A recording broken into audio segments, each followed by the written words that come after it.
आज इस बुलेटिन में बात होगी पीएम मोदी के बयान से मुश्किल में फंसी बीजेपी की, राहुल गांधी के अमेठी दौरे की। देखेंगे कैसे बीजेपी को लेकर राजपूतों का बढ़ता जा रहा है गुस्सा और मोदी सरकार से खड़गे और प्रियंका के सवालों को।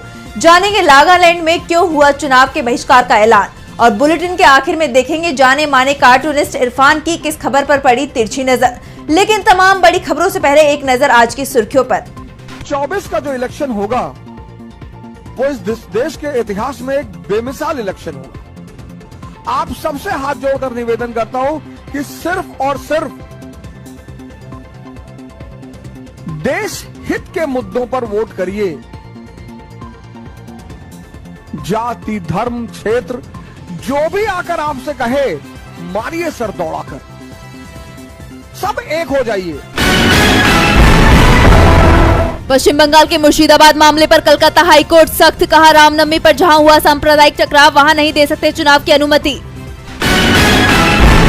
कांग्रेस ने पटना साहिब से लोकसभा की पूर्व स्पीकर मीरा कुमार के बेटे अंशुल को बनाया उम्मीदवार, बीजेपी प्रत्याशी रविशंकर प्रसाद को देंगे कड़ी टक्कर। एससी ने रामदेव बालकृष्ण को फिर लगाई फटकार, पूछा क्या आपका माफीनामा आपके भ्रामक विज्ञापन जितना है बड़ा, मामले में 30 अप्रैल को अगली सुनवाई।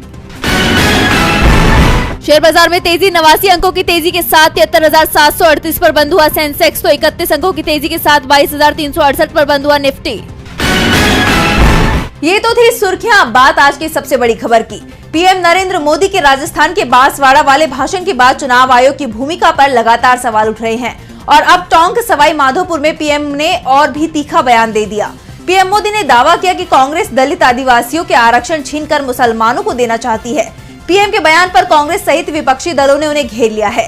चुनाव आयोग से लेकर चुनावी रैलियों में पीएम के बयान पर सवाल खड़े किए जा रहे हैं। तो कैसे पीएम के बयान पर घिरी बीजेपी, देखिए इस रिपोर्ट में। पीएम नरेंद्र मोदी के भाषणों को लेकर अब चुनाव आयोग सवालों में आ गया है।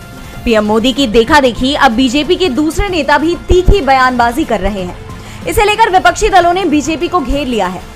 कांग्रेस अध्यक्ष मल्लिकार्जुन खड़गे ने पीएम के बयानों को हेट स्पीच करार दिया है। पीएम के बयान को लेकर कांग्रेस ने चुनाव आयोग में शिकायत भी दर्ज कराई है, लेकिन चुनाव आयोग की तरफ से कोई कार्रवाई नहीं हुई है। इसके बाद विपक्ष अब चुनाव आयोग पर सवाल उठा रहा है। सपा चीफ अखिलेश यादव ने कहा कि ये हार का रुझान है। चुनाव खत्म होने के बाद परिणाम के रुझान आते हैं, लेकिन चुनाव का पहला चरण खत्म होते ही रुझान आने लगे हैं। इस तरह की बात करना हमारे लोकतंत्र को कमजोर करता है। तो आरजेडी नेता तेजस्वी यादव ने भी पीएम के बयान पर सवाल उठाए हैं। उन्होंने कहा कि जैसे जैसे हार दिखती जाएगी उस हिसाब से मोदी हिंदू मुस्लिम मंदिर मस्जिद की बातें करते रहेंगे। उनकी उपलब्धि 0 है, इसलिए ये फिर कम्युनल मामले पर बयान दे रहे हैं। इस देश का भला होने वाला नहीं है। तो वहीं शिवसेना यूबीटी सांसद संजय राउत ने कहा कि पीएम मोदी का बयान बेहद निराशाजनक है। वो मंगलसूत्र तक के बारे में बात कर रहे हैं। इसका मतलब ये है कि वह पूरी तरह से हताश हो चुके हैं। ये चुनाव हारने जा रहे हैं। साफ है विपक्ष की तरफ से पीएम के बयान को लेकर नाराजगी जताई गई है। इसके साथ ही इसे बीजेपी की बौखलाहट और उसकी बड़ी हार का रुझान भी बता दिया है। विपक्ष ने पीएम को घेर लिया है तो दूसरी तरफ मोदी सरकार की मंत्री स्मृति ईरानी भी बुरी तरह से फंसती दिखाई दे रही हैं। अमेठी सीट को लेकर स्मृति की चिंता पहले से ही बढ़ी हुई थी और अब ये साफ हो गया है कि राहुल गांधी अमेठी आ रहे हैं। कांग्रेस ने राहुल के अमेठी दौरे की तैयारियां शुरू कर दी हैं। देखिए ये रिपोर्ट। राहुल गांधी अमेठी आ रहे हैं। वो अमेठी से चुनाव लड़ने की तैयारी कर चुके हैं। राहुल गांधी के लिए अमेठी में बना कांग्रेस का गेस्ट हाउस तैयार हो गया है।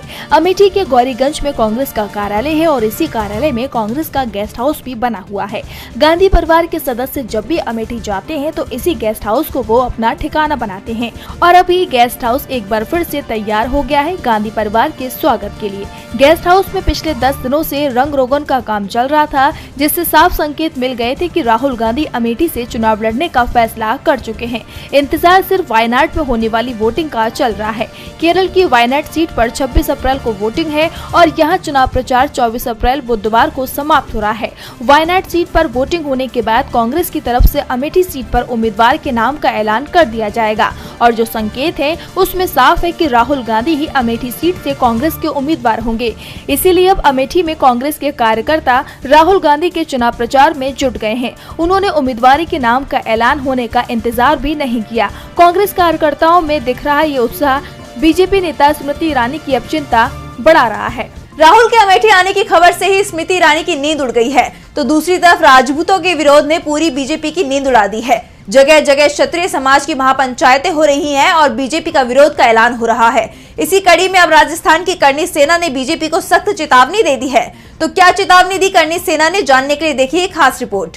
बीजेपी के खिलाफ क्षत्रियों में आक्रोश बढ़ता हुआ नजर आ रहा है और अब राजस्थान की करणी सेना ने बीजेपी को बड़ी चेतावनी दे दी है। दरअसल बीते सोमवार को राजपूत करणी सेना के राष्ट्रीय अध्यक्ष महिपाल सिंह मकराना सवाई माधोपुर पहुंचे। रणथंभौर में उन्होंने प्रेस कॉन्फ्रेंस की। मीडिया से बातचीत के दौरान उन्होंने बीजेपी को वोट ना देने की अपील की। महिपाल सिंह ने राजपूत समुदाय से एकजुट होकर बीजेपी का बहिष्कार करने को कहा है। उन्होंने कहा कि जिस तरह से परसोत्तम रूपाला ने राजपूत समाज की महिलाओं के लिए बात कही है, उसे करणी सेना और राजपूत समाज कभी बर्दाश्त नहीं करेगा। मकराना ने आगे कहा कि राजपूत हमेशा से बीजेपी के कोर वोटर रहे हैं। इस वजह से राजपूत और करणी सेना ने बीजेपी से रूपाला का टिकट काटने की मांग की थी, लेकिन बीजेपी हाईकमान ने चेतावनी के बाद भी रूपाला का टिकट नहीं काटा। उन्होंने कहा कि अगर बीजेपी एक मुट्ठी बाजरे के लिए दिल्ली की सल्तनत खोना चाहती है तो राजपूत समाज और करणी सेना भी तैयार है। राजपूत बीजेपी के खिलाफ वोट करेंगे। राजपूतों के सम्मान के लिए करणी सेना भी मैदान में है। करणी सेना देश के 24 राज्यों की हर लोकसभा सीट तक पहुंचने की कोशिश कर रही है, बीजेपी के खिलाफ एकजुट हो रही है। इसके साथ ही मकराना ने बीजेपी पर राजपूत नेताओं को दरकिनार करने के भी आरोप लगाए। उन्होंने कहा कि बीजेपी ने वीके सिंह और राजेंद्र राठौड़ समेत कई बड़े नेताओं के टिकट काट दिए। नरेंद्र सिंह तोमर जैसे नेताओं को घर बैठा दिया। इस लोकसभा चुनाव में राजपूत बीजेपी का साथ नहीं देंगे। आपको बता दें, परसोत्तम रूपाला राजकोट सीट से बीजेपी प्रत्याशी हैं। उन्होंने राजपूतों के खिलाफ बयान दिया था। रूपाला ने कहा था कि अंग्रेजों ने हम पर राज किया, राजा भी उनके आगे झुक गए। राजाओं ने अंग्रेजों के साथ रोटियां तोड़ी और अपनी बेटियों की शादी उनसे की। दूसरी तरफ दलितों पर सबसे ज्यादा अत्याचार हुआ, लेकिन वे झुके नहीं। रूपाला के इस बयान पर क्षत्रिय समाज के अंदर आक्रोश है और अब मामले में करणी सेना की चेतावनी ने बीजेपी को घोर संकट में डाल दिया है। ऐसे में देखना दिलचस्प होगा कि राजपूतों के बहिष्कार का सामना कैसे करेगी बीजेपी। राजपूतों की नाराजगी बढ़ती जा रही है और बीजेपी को अब इसके बड़े नुकसान की चिंता दिखाई दे रही है। तो बीजेपी की चिंता कांग्रेस ने और ज्यादा बढ़ा दी है, खास तौर पर दक्षिण भारत में, जहां आज कांग्रेस अध्यक्ष मल्लिकार्जुन खड़गे और पार्टी महासचिव प्रियंका गांधी दोनों ने रैलियां कर बीजेपी पर जमकर निशाना साधा। कांग्रेस अध्यक्ष मल्लिकार्जुन खड़गे ने आज केरल के चेंगनूर में जनसभा की, जहां उन्होंने एक बार फिर मोदी सरकार पर हमला बोलते हुए कहा कि मोदी सरकार में अमीर और गरीब के बीच का अंतर 100 साल के उच्चतम स्तर पर है, यहां तक कि ब्रिटिश राज से भी अधिक। पिछले 10 सालों में मोदी जी ने सिर्फ अपने 2 से 3 करीबी दोस्तों के लिए ही काम किया है। हवाई अड्डों, बंदरगाहों, कोयला खदानों, बिजली संयंत्रों और सार्वजनिक उपक्रमों सहित देश के सभी राष्ट्रीय संसाधनों को इन अति अमीर पूंजीपतियों को कौड़ियों के भाव बेच दिया गया। मोदी के शीर्ष 22 अमीर दोस्तों के पास 70 करोड़ भारतीयों के बराबर संपत्ति है। मोदी सरकार के पहले 9 वर्षों में 1 लाख से अधिक किसानों ने अपनी जान दी, यानी हर दिन औसतन 30 किसानों ने अपनी जान दी।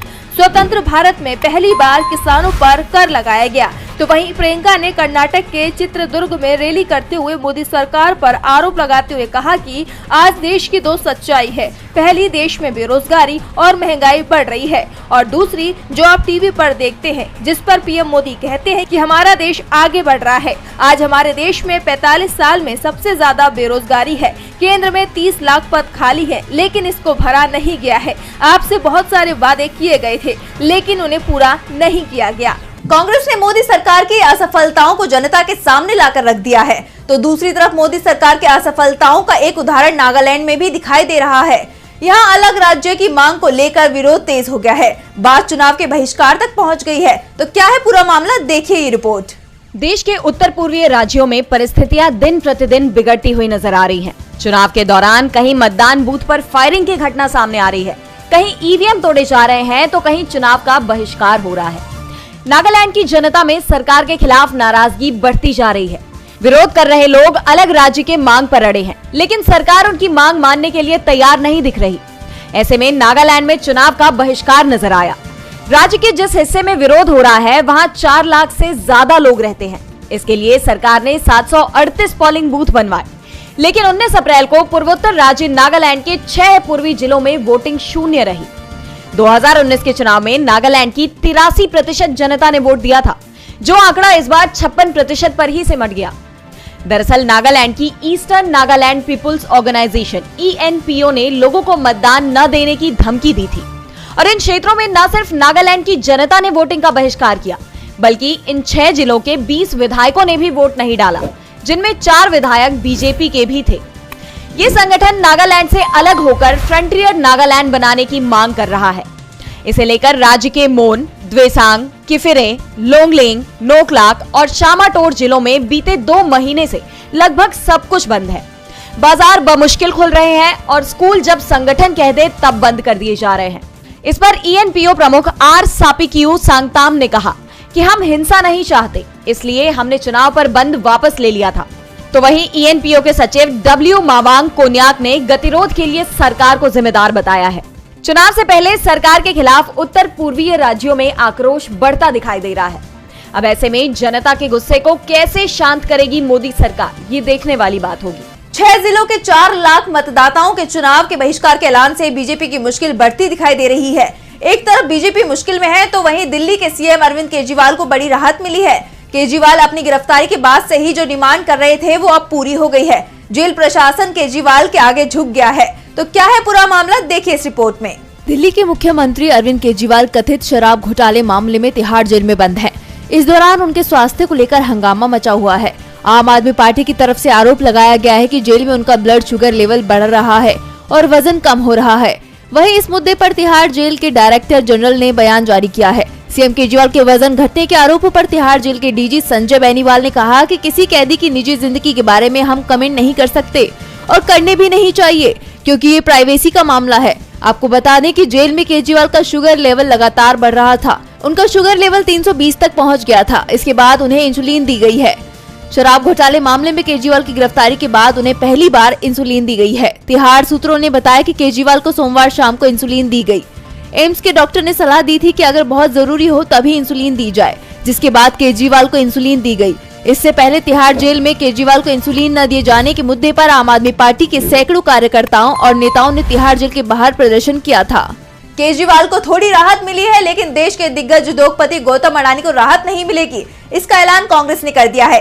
एक तरफ राहुल गांधी ने इसे लेकर तंज कसते हुए कहा कि हम अडानियों की नहीं हिंदुस्तानियों की सरकार बनाएंगे, तो कांग्रेस ने कहा है कि जब पार्टी जून 2024 में सत्ता में आएगी तो JPC का गठन किया जाएगा, तब ये साफ होगा कि ये लूट आखिर कितनी बड़ी है। भारत में बाजार नियामक सेबी ने अडानी घोटाले मामले में बड़ा खुलासा किया है। सेबी ने अपनी जांच में पाया कि अडानी समूह की कंपनियों में निवेश किए गए 1 दर्जन ऑफशोर फंड प्रकटीकरण नियमों का और निवेश सीमा का उल्लंघन कर रहे थे। दरअसल सेबी ने इस साल की शुरुआत में अडानी समूह के 1 दर्जन ऑफशोर इन्वेस्टर्स को उन पर लगे आरोपों को रेखांकित करते हुए नोटिस भेजा था और उनसे प्रकटीकरण उल्लंघन और निवेश सीमा के उल्लंघन पर अपनी स्थिति स्पष्ट करने को कहा था। हालांकि ऑफशोर फंड इन्वेस्टर्स व्यक्तिगत स्तर पर अडानी समूह की कंपनियों में अपने निवेश की रिपोर्ट कर रहे थे, लेकिन सेबी समूह स्तर पर होल्डिंग का खुलासा चाहता था। बताया जा रहा है कि इनमें से 8 ऑफशोर फंड इन्वेस्टर्स यानी विदेशी निवेशकों ने दोष स्वीकार किए बिना ही जुर्माना देकर आरोपों का निपटान करने के लिए लिखित अनुरोध करते हुए सेबी से संपर्क किया है, जिसके बाद ये कयास लगाए जा रहे हैं कि अडानी ग्रुप पर लगाए गए आरोप सही हैं। अडानी ग्रुप के घोटाले को लेकर विपक्ष पहले से ही मोदी सरकार पर हमलावर है। मामले में जांच के लिए विपक्ष ने ज्वाइंट पार्लियामेंट्री समिति JPC बनाने की भी मांग की थी, लेकिन सरकार ने उनकी मांग नहीं मानी और अब इस खुलासे ने एक बार फिर विपक्ष को मोदी सरकार पर हमला बोलने का मौका दे दिया है। मामले में ट्वीट करते हुए कांग्रेस महासचिव जयराम रमेश ने कहा कि सेबी ने अब इस बात की पुष्टि की है कि अडानी समूह की कंपनियों में निवेश किए गए 1 दर्जन ऑफशोर फंडों ने डिस्क्लोजर नियमों और निवेश सीमा का उल्लंघन किया है। यह हिमशैल के सिरे की तरह है, जो अब दिख रहा है वो पूरे स्कैम का सिर्फ एक छोटा हिस्सा है। इसके साथ ही जयराम ने अपने बयान को लिखित रूप में साझा किया है। उन्होंने लिखा कि सुप्रीम कोर्ट के दबाव में आखिरकार सेबी ने अडानी महाघोटाले के प्रमुख खिलाड़ियों की पहचान कर ली है। मोदी और गोदी मीडिया ने पिछले साल जिस क्लीन चिट का दावा किया था, हकीकत उससे कोसों दूर है। इसके साथ ही जयराम ने एक बार फिर JPC की मांग पर जोर देते हुए कहा कि 2024 में इंडिया गठबंधन की सरकार में JPC का गठन होगा। बहरहाल इस खुलासे ने मोदी सरकार और अडानी दोनों को ही मुश्किल में डाल दिया है। और बुलेटिन के आखिर में देखेंगे जाने माने कार्टूनिस्ट इरफान की किस खबर पर पड़ी तिरछी नजर।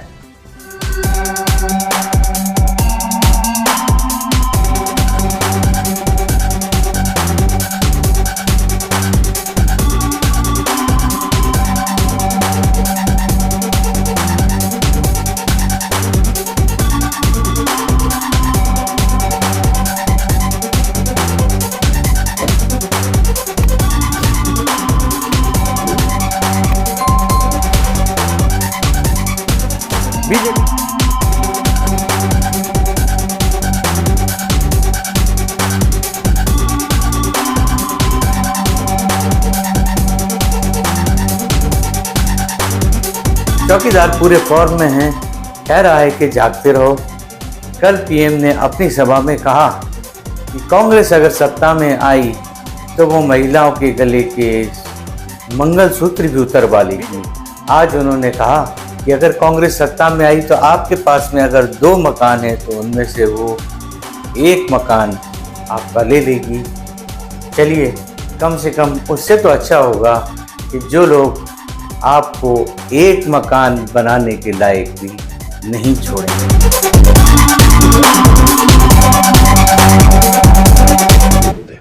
मीडिया से लेकर आपके चलते फिरते जीवन में भी पत्रकारिता के बुरे दौर की चर्चा होती है, क्योंकि जिन लोगों पर सूचना देने की जिम्मेदारी है वो आपके लिए नहीं बल्कि कॉरपोरेट और सरकारों को फायदा पहुंचाने में लग गए हैं। विज्ञापन मॉडल को खारिज कर आप इस बीमारी को दूर कर सकते हैं और अपने नारे को बुलंद कीजिए। मेरे खर्च पर आजाद है खबरें।